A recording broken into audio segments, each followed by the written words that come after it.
bakunzi bacu b'Isaro Life TV twongeye twagarutse. Bakunzi bacu rero tugiye kubagezaho nkuko mwabyifuje, hari abambajije ji ishobora ji yongera ubudahangarwa ku mubiri bidasubirwaho kandi ikora no kuri za kanseri cyangwa se ishobora kwica uturemangingo twa kanseri mu gihe turi kugerageza kuyubaka mu mubiri. Ndetse hari n'abambajije ku kibazo cya constipation. Ubu rero noneho naje kubasubiza.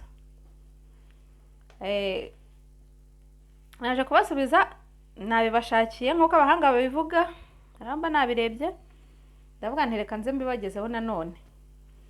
Ariko bakunzi bacu mwibuke gukora subscribe, mwibuke gukora share, mukore na like, mushyireho na comment kugira ngo turebe ko ibintu muri kubibona neza, muri kubyumva. Kandi turabashimiye cyane kuko ni mwebwe mutuma dukomeza kubashakira ibintu tubaha muri izi video zacu zijyanye n'ubuzima. Ubu rero uyu munsi ndabateguriye ji irimo imizabibu, icyo bita grape, bategura n'icyo bita pomme grenade, abandi mu rurimi rw'ikinyarwanda twe dukunda kucyita kokomanga. Muri kukibona kokomanga, mwayibonye? Yego. Noneho hakaba n'ikindi bita umutima w'imfizi cyangwa se sharamariya bitewe n'aho uri, cyangwa se sursop. Muri kubibona aha ngaha, ibi nibyo tugiye kwifashisha kugira ngo tubashe gukora ji imeze neza dukurikije ibyo abantu bacu badusabye. Iyi mizabibu rero muri kubona tugiye kwifashisha nayo igira vitamine A, ikagira vitamine C, ikagira fibre, igiramo imyunyungugu myinshi. Hari izo bita ngo za myrcetine, potassium, quercétine, mbega ni imyunyungugu n'amavitamine ahambaye ayiha ububasha bwo gukora akazi tugiye kubabwira mu mubiri wacu. Iyi mizabibu rero ifasha no ku barwayi ba diyabete, by'umwihariko nanone igafasha ku bantu bafite kanseri y'ibere. Ibintu tugenda dukora hari igihe ugenda usanga bimwe bihura n'ibindi ntimukagire ikibazo, ariko dukurikiza iby'abahanga babashije kubivugaho, twabyitondeye. Ikindi nanone ariko akandi kantu gatoya, nko ku muntu ufite ikibazo cy'impyiko ntabwo agomba kuyikoresha ku bwinshi, agomba kuyikoresha ku kigero kiringaniye, apana kuyihata cyane bitewe n'imyunyungugu ibirimo, hari iba idahuza no kuri ubwo buryo tuvuze cyane. Hanyuma ku bantu bafite ikibazo cya constipation, iki ni igisubizo. Wakoresheje iyi ji nta hantu rwose wakongera guhurira n'icyo kibazo. Ikindi, igabanya umuvuduko w'amaraso, hanyuma ikaba yakongera n'amazi mu mubiri. Yongera amazi mu mubiri, murabizi ko umubiri wacu igice kinini cyane kigizwe n'amazi. Iyo rero ukoresha imizabibu nta kibazo cy'amazi ugira mu mubiri. Ikura n'imyanda mu mubiri, iroza, ifasha abagore batwite, yongera n'ubudahangarwa bw'umubiri, umubiri nyine ukumva umeze neza. Ikindi kandi ifasha mu rwungano ngogozi, mu rwungano ngogozi. Ku bantu bagira uburibwe mu nda irabafasha cyane iyo uyikoresha. nta bibazo byo mu nda wongera kugira.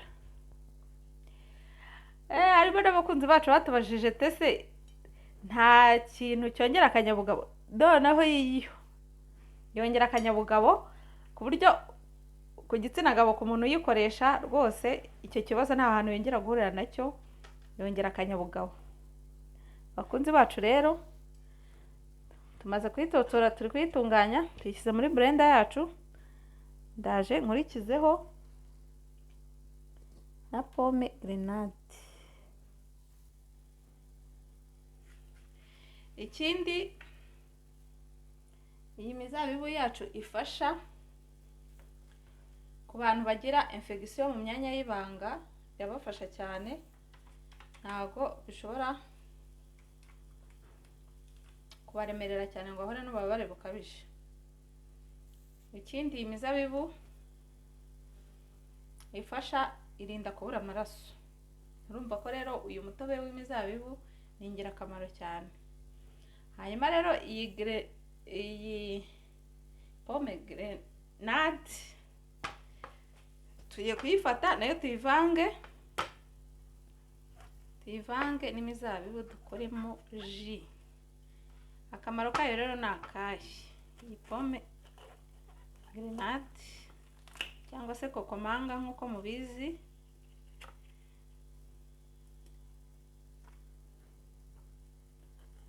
iyi nayo ni ingirakamaro ku buzima bwacu. Ni ukuvuga ngo iyi ngiyi yo ikingira ubwonko ku rwego rwo hejuru. Muri kuyibona uku ni bimeze, ikingira ubwonko ku rwego rwo hejuru, ku buryo rwose kuyikoresha uba witeganyirije. Umutobe w'izi imbuto rero ubamo icyitwa flavonoid, ikungahaye mu kurwanya na kanseri.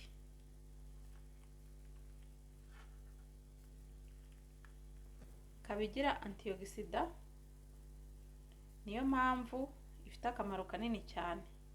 Iyi rero nayo turayifashisha, tuyivange na ya mizabibu yacu kugira ngo ibintu bihure, bikore uruvange rwujuje ubuziranenge, ku buryo rwose biba bihuye bibaye mahwi. Ikindi rero iyi kokomanga ifasha kuri ba bantu rwose muvuga yuko abana badafata mu ishuri, mbarangiye iyi kokomanga, mujye muzigura muzehe n'abana banyu kugira ngo nanjye ntisize, tuzehe n'abana bacu kugira ngo bamenye ubwenge bwinshi mu ishuri. Bituma batibagirwa ibyo bize, mu ishuri, ugasanga biraha ubwonko kuba yabasha kwibuka ibyo aba yize mu ishuri. Kwiga no gufata mu mutwe ni ibintu byayo rwose.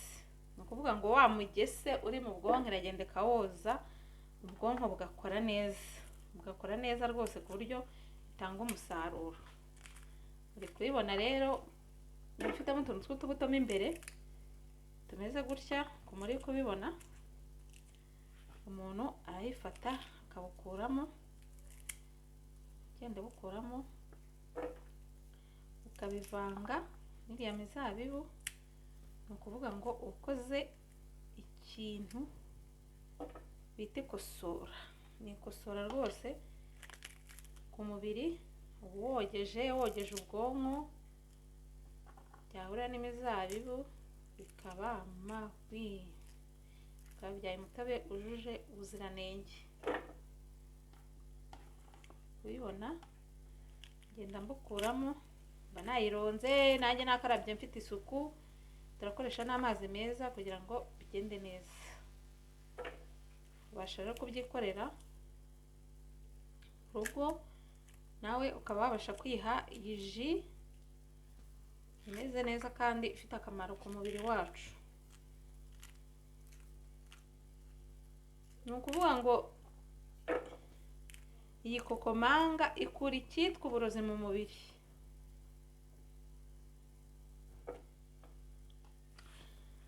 ikora icyitwa uburozi mu mubiri, koza neza ku buryo noneho byagera ku bwonko ikabwoza neza pe, ikabwoza neza kumva usukutse mu mutwe, ukabasha gutekereza neza.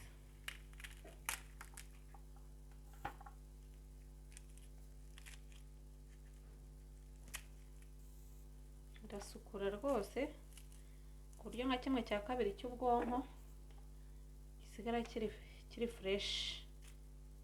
Narabwiye ngo ngiye nzajya mbashakira ibintu bituma mumera neza, mwongera gutekereza neza, hanyuma ubuzima bukagenda neza pe.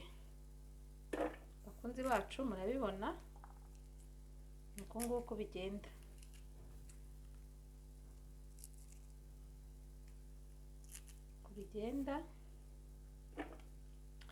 Abantu mujya muvuga yuko rwose ikibazo cy'umutwe, uyu mutobe ni mwiza cyane uramutse ukoresha iyi kokomanga, ntabwo wajya uhura n'ibyo bibazo cyo kumva umutwe ugufasha ukamera nk'igikatu ukanywa ibinini. Biriya bintu ntabwo biba ari byo. Kokomanga zirera, ushobora kugenda ahantu ziba ziri ukaguraho kamwe, cyangwa nawe ukaba wanayitera ufite aho uyitera, ntabwo igoye. No ku rugo mu mbuto muri jaride hose ushobora gutera iki gihingwa kikaba cyahera, ntabwo kigorana. Nk'uko wahinga nyine ururabo ukazamuka rukabyara imbuto, nta bigoye biba birimo. Bakunzi bacu rero ntako mba nabagize, barabagereyeyo, ni kubibona nabagereyeyo rwose.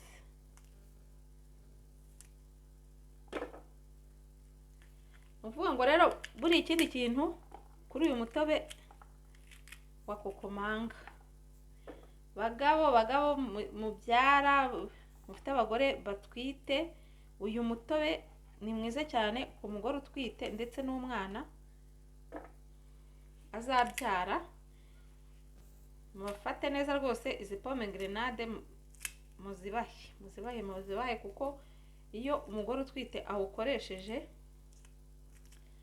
bituma umwana avukana oxygene ihagije. Umugore utwite aba agomba gufata nk'igice cy'ikirahure cy'uyu mutobe, cyangwa se ntarenze ikirahure, ntabwo agomba kurenza ikirahure, agomba gukoresha ikirahure cy'uyu mutobe, kuva ku gice kugera ku kirahure umugore utwite, kugira ngo azabyare umwana umeze neza. Birinda ubwonko bw'uruhinja cyagiye avutse, agahita abona oxygene ku buryo bworoshye, umubiri ukabasha gukora neza. Kuvuga ngo uyu mutobe rero ni ingirakamaro rwose. Iyo umubyeyi yaziriye atwite biba ari igisubizo no kuba azabyara bikagenda neza, umwana nawe yagira ikibazo cy'ubwonko cyangwa se oxygene, abyuka afite abyara afite rwa ruhinja rusobanutse, rwujuje ubuziranenge, ubwonko bwe bukora neza bw'umwana. Ni ukuvuga ngo rero ku bantu bageze no ku zabukuru, iyi kokomanga rwose ni ingirakamaro, ni nziza cyane. Ndetse no ku bato bituma ubwonko bw'umuntu budahura n'ingorane iyo ukunda kubikoresha. Ku bageze rero mu zabukuru nabyo bituma batibagirwa, ugasanga umuntu ashaje ameze neza. Nziza cyane rero iyi ji. Tugiye kongeramo ya yindi nababwiye bita umutima w'imfizi. Tugiye kongeramo umutima w'imfizi kugira ngo ji yacu ibashe kuba yuzuye. Turongeraho umutima w'imfizi, tugiye kuwushyiramo.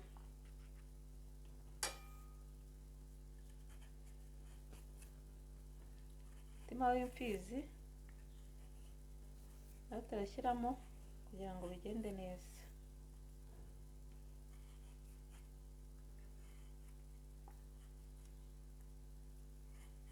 Tugiye kuzihata, hanyuma dukatemo duto duto tuzikoreshe. Twamaze kubishyiramo, tugiye kongeramo amazi angana na mililitiro 500. muri kuyabona hano, tugiye gushyiramo amazi angana na mililitiro 500 kugira ngo tubashe kubisya neza.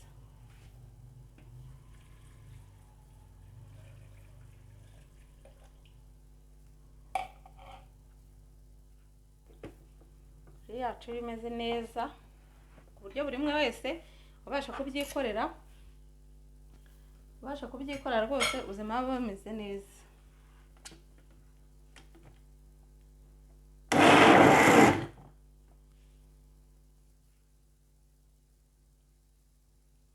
muri kubibona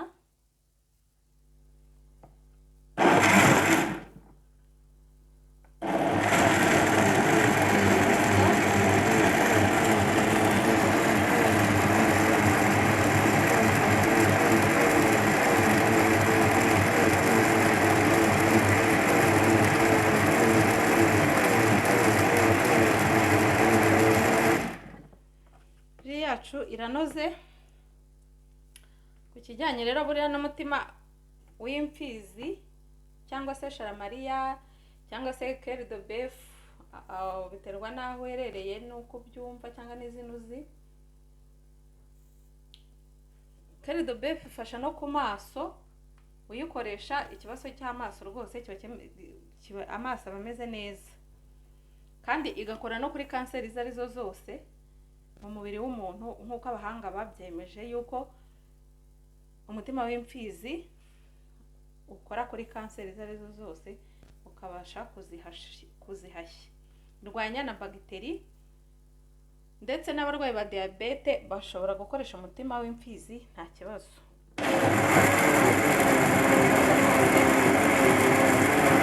ubuzima bukaba bumeze neza. Uri kubibona,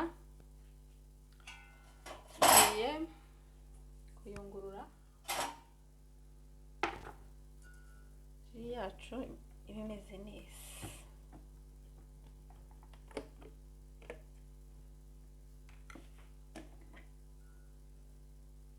Murabibona,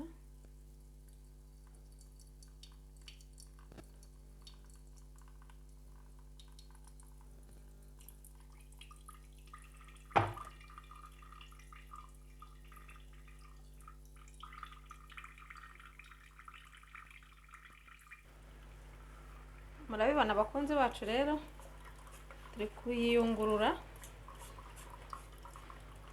kugira ngo tutaza guhura na za mbuto za kokomanga, kugira ngo murabashe kuyifata iyunguruye neza nta kibazo. Kuba ari ji nyine, ji igomba kuba ji, yaba ari na smooth agomba kuba ari smooth, ariko iyi ngiyi yo ntibyakunda bitewe na ziriya mbuto za kokomanga ziba zirimo, ntabwo bishobora yuko ushaka kuyinyweraho, ntabwo byakunda. Biba bisaba yuko tuyiyungurura neza muri ubu buryo. Mwabibonye rero, mwabibonye uko bimeze, turayunguruye. Bakunzi bacu rero murabibona, ji yacu tumaze kuyiyungurura. Ubu ngubu umuntu ashobora kuyikonsoma, ukaba wasuka mu kirahure cyawe, ugasuka mu kirahure, hanyuma ukabasha kwirinda. Umuntu agomba kwimenya ubwe ku giti cye, akaba muganga ku giti cye, akimeza neza, akabasha kugira ubuzima buzira umuze. Muri kubibona ya ji yacu, kubera twavanze n'imizabibu y'icyatsi, tukavanga n'umutima w'imfizi w'umweru. Urabona ko pomegranate itabasha kugaragaza rya bara ry'umutuku cyane, umweru wayiganjije n'icyatsi. muri kuyibona ji yacu ikaba imeze neza. Abakunzi bacu rero mukunze ibyo tubaha tubereka, mwakora like, mugakora share, mugakora na subscribe, hanyuma mugashyiraho na comment kugira ngo mube mwatugezaho uko mubyumva, cyangwa se mukaba mwatugezaho n'ibindi mushaka yuko tubakorera. Murakoze, naho ubutaha.